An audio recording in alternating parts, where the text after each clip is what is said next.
Portanto, agora sim, Joana Simeon, com a sua intervenção, quais as formas de ação coletiva hoje, comentário aos filmes 120 battements per minute e L'Assemblée. Bonsoir. Alors, je dois retrouver mes papiers. Comme il y avait deux interventions.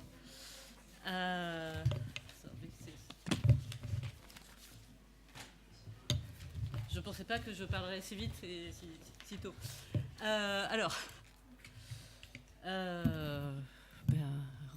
Bonsoir ou rebonsoir à tous. Donc je voudrais prolonger ce que j'avais développé dans la conférence de tout à l'heure sur l'imagination politique telle qu'elle peut être portée par des mouvements sociaux, des mouvements protestataires, et en partant de l'idée que cette imagination donc n'est pas quelque chose qui tombe du ciel. Elle correspond à des situations face auxquelles il faut faire preuve d'inventivité. Et cette imagination, donc, elle s'incarne dans des pratiques protestataires. Qu'est-ce qu'elles nous apprennent, ces pratiques, sur qui on critique, sur ce à quoi on aspire. Et donc, on m'avait proposé de faire cette intervention à partir de deux extraits. L'un d'un film, mais se rapportant à un mouvement réel. C'est le film 120 BPM qui donc se rapporte au mouvement ACT UP, un film qui est sorti il y a peu de temps et qui a eu un succès assez considérable. Et un autre film qui est en fait plutôt un documentaire et qui porte sur le mouvement Nuit debout qui s'est donc déroulé en France à partir de la fin du mois de mars 2016. Alors avant qu'on regarde tout d'abord un extrait de 120 BPM, quelques éléments de contexte. Justement. L'action qu'on va voir à l'écran se passe en 1991, parce qu'elle est vraiment inspirée, pour le coup, d'événements réels. L'action se passe en 1991, à un moment où l'épidémie est au plus haut, l'épidémie de sida est au plus haut, et où il y a un seul traitement qui est l'AZT puis un petit peu le DDI. L'AZT qui est peu efficace et avec de très forts effets secondaires. On n'est pas encore au moment des antiprotéases et des trithérapies.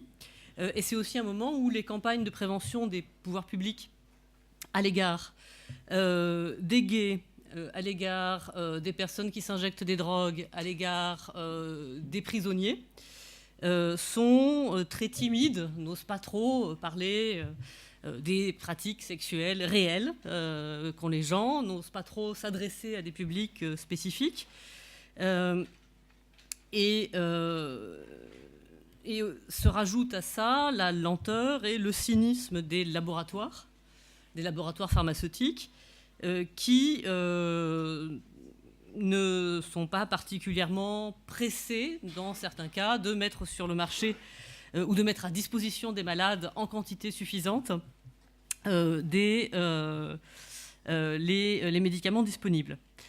Et c'est donc dans ce contexte particulièrement critique que ACT UP, qui donc est fondé, vous le savez, en 1987 aux États-Unis, en 1989 en France, ACT UP, donc association de lutte contre le sida issue de la communauté homosexuelle, se mobilise et réfléchit donc aux pratiques par lesquelles on peut se mobiliser et faire bouger les choses. Et donc on va voir le premier extrait des deux à voir. Nous rappelons que donc il y a plusieurs commissions qui travaillent sur des sujets spécifiques, donc toxicomanie, femmes sans contaminer, étrangers. Et prison aussi, hein. J'allais le dire, Max, tu m'avais laissé finir. Bah, comme on n'est que deux dans la commission, si vous voulez vous joindre à nous. Peut-être juste les gens ont peur de briser votre intimité, les gars. C'est ça. 4 ou 5, c'est intime aussi. Ok, bon, on a mis les dates des réunions des commissions dans l'agenda qu'on vous a distribué. Ok, à vous les gars. Bon, bonsoir. Alors, il y a quelques semaines, on a voté une action contre le laboratoire Melton Pharm qui refuse toujours de nous donner les résultats des essais de toxicité de son antiprotéase. Alors, l'antiprotéase, c'est une molécule antirétrovirale dont on ne connaît pas grand-chose pour le moment. Et depuis, c'est toujours silence radio de leur côté. Ce qu'on a compris, en fait, depuis, c'est que les mecs de chez Melton Pharm attendent la prochaine conférence mondiale sur le sida pour annoncer ses résultats. Or, la prochaine conférence, elle a lieu à Berlin dans 1 an. Donc, autant dire qu'ils n'en ont rien à foutre de nous. Voilà, donc l'idée, c'est d'aller chercher directement les résultats nous-mêmes au laboratoire et de voir un peu ce qu'ils vont nous répondre.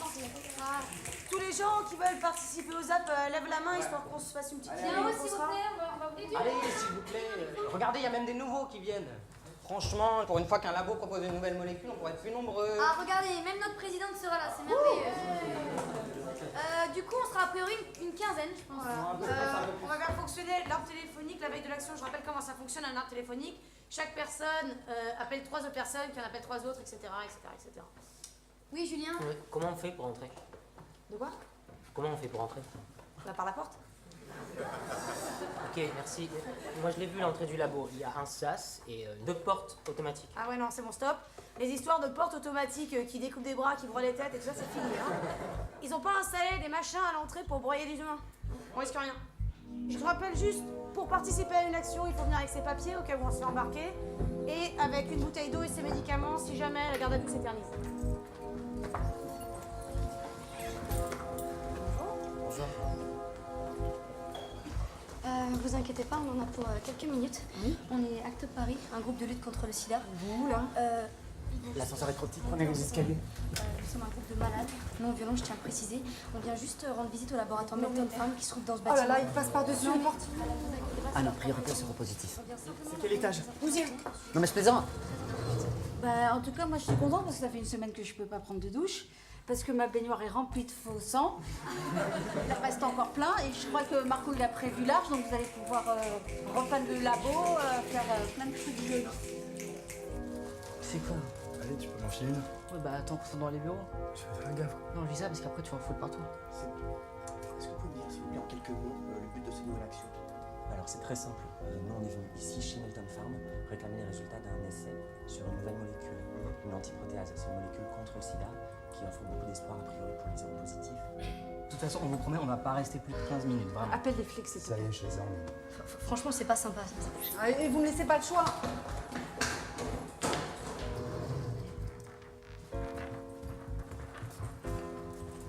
C'est bizarre, je ne reconnais pas ici. T'es sûr que c'était le 12e? Oui, c'est ça. Madame, excusez-moi, c'est bien le 12e ici? Ah non, ici c'est le 10e. C'est pas ici? Non.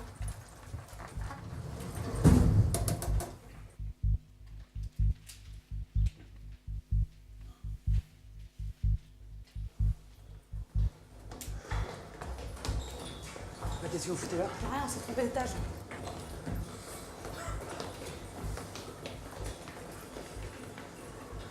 Alors c'est vrai que t'es séronègue. Ouais. Dommage, c'est tellement beau. C'est bon, c'est là. Ah, comment? Donne-moi une poche. Donne-moi une poche. S'il vous plaît, s'il vous plaît. C'est au bout du couloir, on s'arrête pas, s'il vous plaît, c'est à gauche.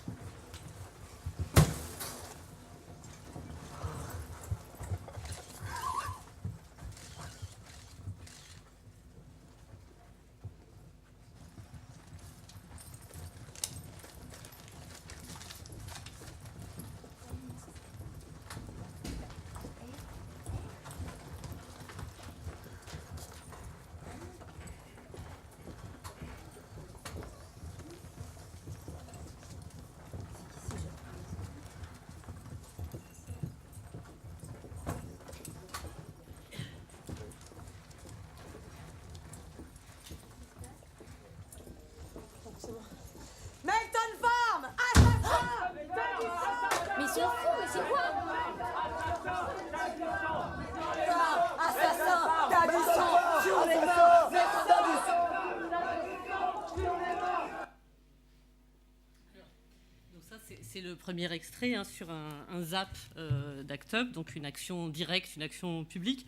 Je ne commente pas tout de suite ce premier extrait, même si on y retrouve tout ce qui fait finalement l'identité du mouvement dans ses pratiques, ses cibles, sa façon d'organiser les actions, la sociabilité aussi et le bonheur aussi d'être ensemble, de se draguer pendant qu'on agit.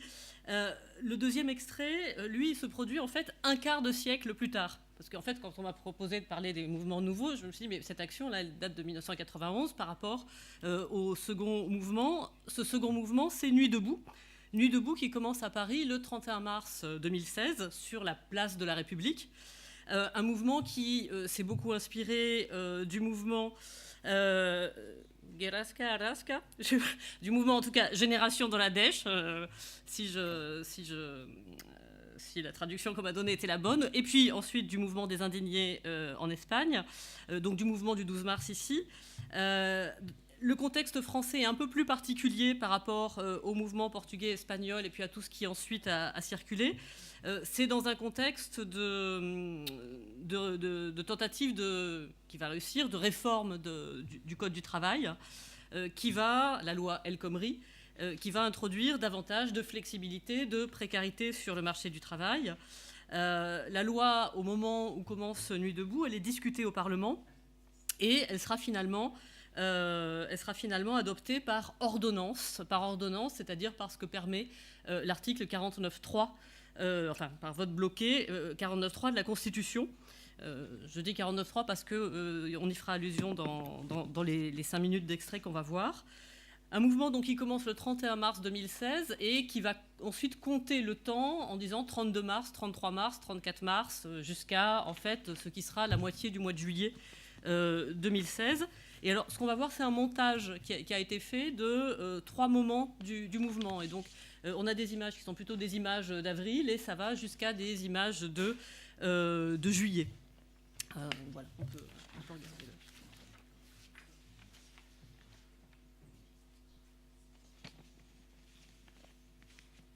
Clairement, vous ne tiendrez pas le coup. Asseyez-vous en deuxième ligne. Voilà. Rapprochez-vous. Qui connaît pas les gestes? Ok. Donc si vous êtes d'accord, c'est comme ça. Si vous êtes vraiment pas d'accord, c'est comme ça. Si vous voulez prendre la parole, on lève le doigt. La personne qui prend les tours de parole, c'est qui? On a le droit de lever la main, c'est moi. C'est toi? Ok, bah du coup, on a un preneur de tour de parole. Il faudra bien lui donner son nom pour qu'il vous marque. Si la personne se répète et qu'on l'a déjà dit, vraiment, on l'a déjà dit, quoi. Et puis, si on n'entend pas plus fort, si on comprend pas, pour pas interrompre avec un point technique, on peut faire ça aussi. Ça arrive des fois que les gens, soit ils articulent pas, soit ce qu'ils disent c'est pas compréhensible, donc faut pas hésiter. Bonjour, merci Alexandra. Tous les combats qui sont menés ici par les commissions sont des combats qui sont d'ordre législatif. On veut modifier les choses, on veut abroger la loi El Khomri, on veut favoriser l'écologie, il y a des tas de choses comme ça. Le problème, c'est qu'on n'a pas la souveraineté. Et on a en face de nous une oligarchie dont les intérêts ne sont pas les nôtres et qui défend les intérêts de l'oligarchie. Et qu'est-ce qui donne ce pouvoir à cette oligarchie-là? C'est la Constitution.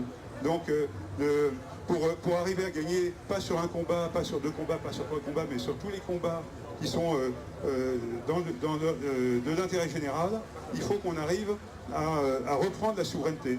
Et cette souveraineté, ça nécessite donc de changer les règles du jeu, qui sont la Constitution. Donc, notre proposition pour un processus constituant. L'AG Nuit debout de Paris décide de s'orienter autour de la revendication unificatrice d'un processus constituant d'origine citoyenne, aboutissant à l'écriture d'une nouvelle constitution citoyenne et démocratique.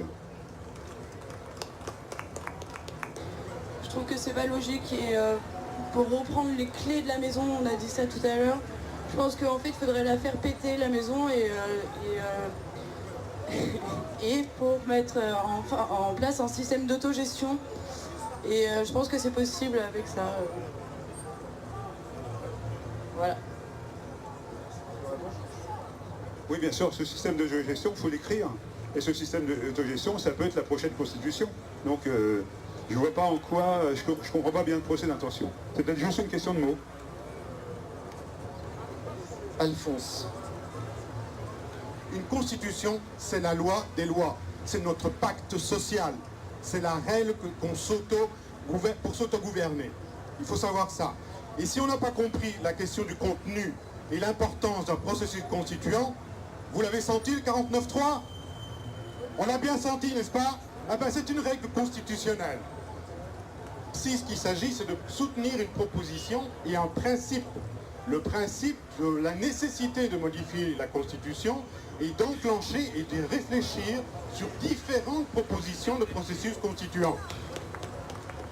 Donc on va passer à la question finale pour cette proposition. Je vous rappelle qu'on a beaucoup de propositions à débattre. Donc voilà, là on a passé à peu près une demi-heure sur celle-là. Donc êtes-vous pour, donc si vous êtes pour c'est jaune, ou contre c'est rose, que Nuit debout Paris se prononce en faveur de l'écriture d'une nouvelle constitution. Ok, donc cette proposition est adoptée.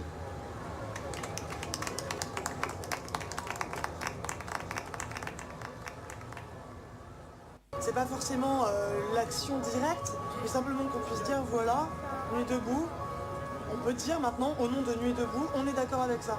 Donc Nuit debout est d'accord avec le projet constitutionnel, enfin ça qui appelle une action, où Nuit debout effectivement colle un label sur un truc, ça veut dire que ça crée une unité en fait de ce rassemblement.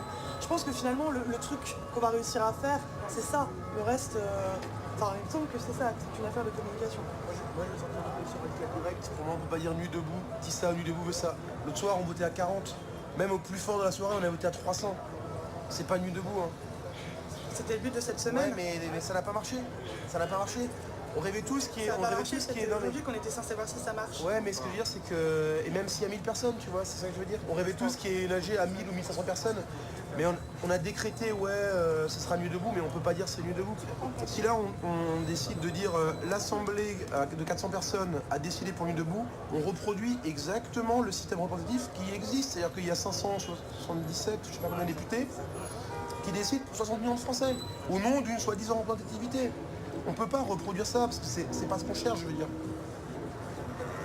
Si on peut même pas dire ça, après une semaine de débat, je vois pas l'intérêt de ce processus de vote, c'est exactement comme avant. Le fait de voter, de discuter, de donner un avis consultatif à un moment M, c'est intéressant, c'est déjà bien, c'est déjà une légitimité d'unité d'arriver sur une semaine à discuter d'un truc. On n'a peut-être pas besoin, on peut même dire aujourd'hui, au bout d'une semaine, Nuit debout pense que, mais je pense que c'est pas ça qui fonde une légitimité.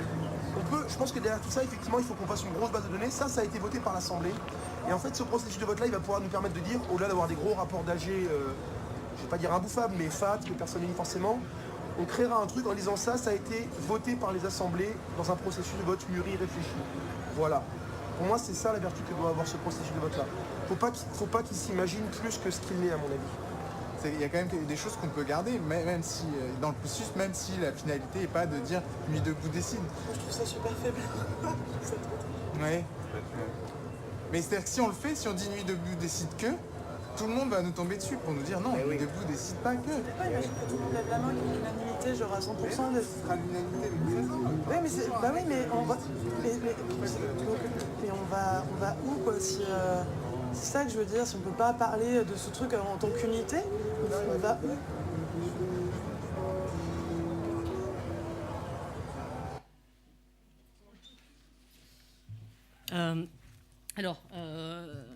On voit bien ce qui diffère dans les deux mouvements et en même temps ce qui se rapproche. Je précise que dans le cas de Nuit debout, il y avait aussi toutes les manifestations contre la loi El Khomri. Donc il y avait à la fois les rassemblements de place et la façon dont on y réfléchissait à tout un ensemble de choses par des commissions, par l'AG d'une part, et le mouvement plus général de mobilisation contre la loi El Khomri. Alors, qu'est-ce qu'on peut dire de ces mouvements, de leur rapport à l'imagination politique? Alors, je m'appuie sur des travaux qui sont ceux de sur Act Up, de Janine Barbeau, de Christophe Broca, d'Olivier Filleul en particulier, ou de Victoire Patouillard encore. Et pour ce qui concerne Nuit debout, sur lesquels il y a un petit peu moins de publications, je pense en particulier à des enquêtes qui ont été faites sur la composition de ce public. Alors, on y retrouve pas mal de choses communes malgré tout, même si c'est à un quart de siècle d'écart, des choses communes sur le fait que l'imagination politique, si on veut qu'elle puisse émerger, il faut qu'elle se pose la question de comment on organise la parole. Il y a d'autres extraits de 120 BPM où on a le même type d'explication en RH, en réunion hebdomadaire, sur comment on applaudit comme ça, sur de quelle façon on doit prendre la parole, sur comment ne pas être trop long quand on prend la parole, sur justement le fait qu'il ne faut pas applaudir parce que ça va interrompre les débats. Et on l'a bien vu dans le cas de Nuit debout. Donc tout un ensemble de techniques et de réflexions sur ce que c'est que la délibération, ce que c'est que la prise de parole, comment donner la parole à qui peut être plus intimidé, plus hésitant avec la langue, comment ne pas laisser seulement des représentants autoproclamés prendre la parole. Et il me semble que ça, c'est quelque chose, alors, sur quoi mon collègue Loïc Blondiot, qui est présent ici, qui a beaucoup observé aussi de visu Nuit debout, pourrait dire des choses, à mon avis, plus intéressantes que ce que je raconte sur ce que sont les techniques, véritablement, de démocratie participative. On voit très bien ce que c'est que le rôle, ce que c'est que cette articulation, dans le cas d'Act Up, entre les moments de réunion, de délibération, les moments de passage à l'action, où on se pose la question aussi de vraiment qui veut y aller, comment on fait, comment on va s'organiser. Je trouve aussi qu'on retrouve dans les deux cas, notamment dans les moments d'euphorie militante, on retrouve ce sentiment de défatalisation, dont je parlais un petit peu tout à l'heure pour qui a pu suivre l'autre conférence, l'idée de défatalisation que non, tout n'est pas joué, que le raisonnable, ce qui est présenté comme le réel raisonnable, il n'y a pas assez de médicaments, ils sont trop chers, il faut encore attendre, il faut faire des tests, peut-être qu'on pourrait faire un tirage au sort parce que ça serait plus équitable, que ce réel raisonnable, où il faut déréguler le marché du travail, que ce réel raisonnable, il n'est pas forcément admissible. Il n'est pas admissible en particulier dans le cas d'Act Up parce qu'il y a urgence. Il y a urgence, il y a des gens qui savent que leur vie est menacée, qu'ils ont peu de temps, que des malades meurent. Et on voit bien que la colère n'est pas forcément avant. La colère, c'est aussi quelque chose qu'il faut arriver à performer dans les actions, où il faut arriver à hurler sur des représentants des laboratoires en disant « vous êtes responsable de la mort des malades ». Et comment, du coup, on arrive à suspendre ce cours ordinaire des choses, comment on arrive à faire ce scandale. Ce qu'on voit aussi, c'est donc ce plaisir d'être ensemble. Il y a plein de sociologues, des mouvements sociaux qui ont montré qu'on n'a pas finalement tant d'occasions dans la vie quotidienne, surtout en plus pour les gens qui n'ont pas de religion, qui ne vont même pas toutes les semaines à l'église, au temple ou à la mosquée, réfléchir un peu et énoncer un peu leurs valeurs. Il y a plein de sociologues, je pense au travail de 2 minutes de Jim Jasper, qui dit bien ce que peut être le plaisir d'énoncer ce qu'on tient comme moralement juste, vrai. Bon. Alors simplement on voit en même temps, on voit bien que j'ai dû mélanger mes feuilles. On voit bien en même temps ce qui diffère assez fortement entre ces deux mouvements. Alors dernière ressemblance quand même dans les deux cas, ça me paraît très frappant. Comment des gens qui ne sont pas des experts deviennent les experts de leur propre vie et rappellent que c'est quand même eux les premiers experts et les premiers spécialistes de leur vie et de ce qui les touche et de ce qui les affecte.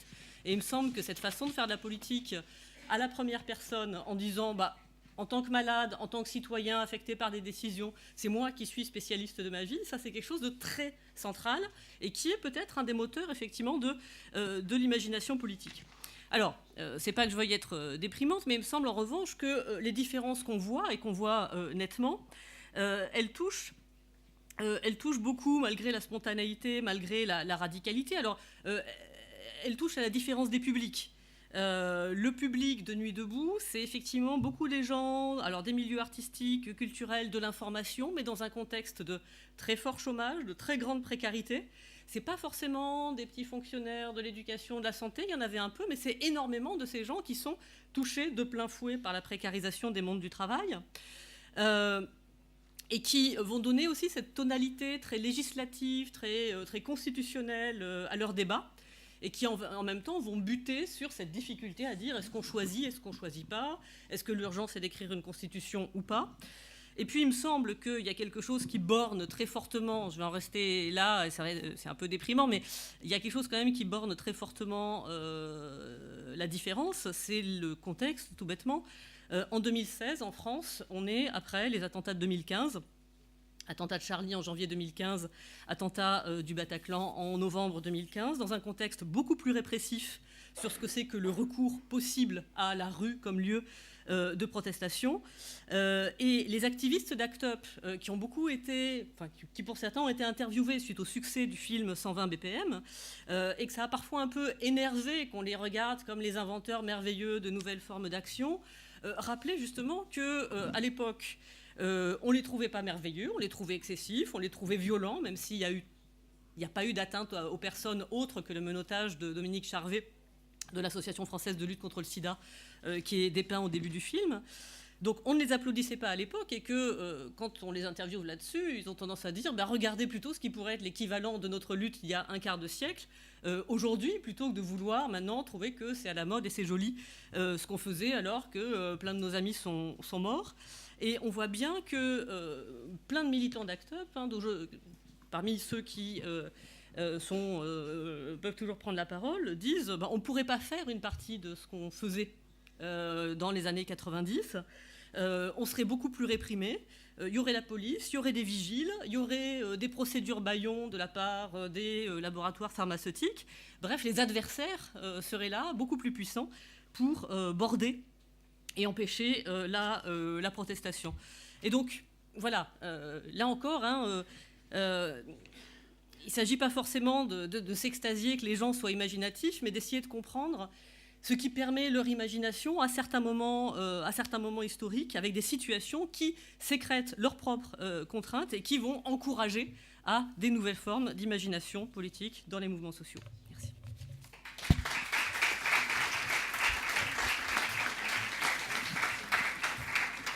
Para fazer perguntas ou trocar ideias com os conferencistas, pode dirigir-se ao espaço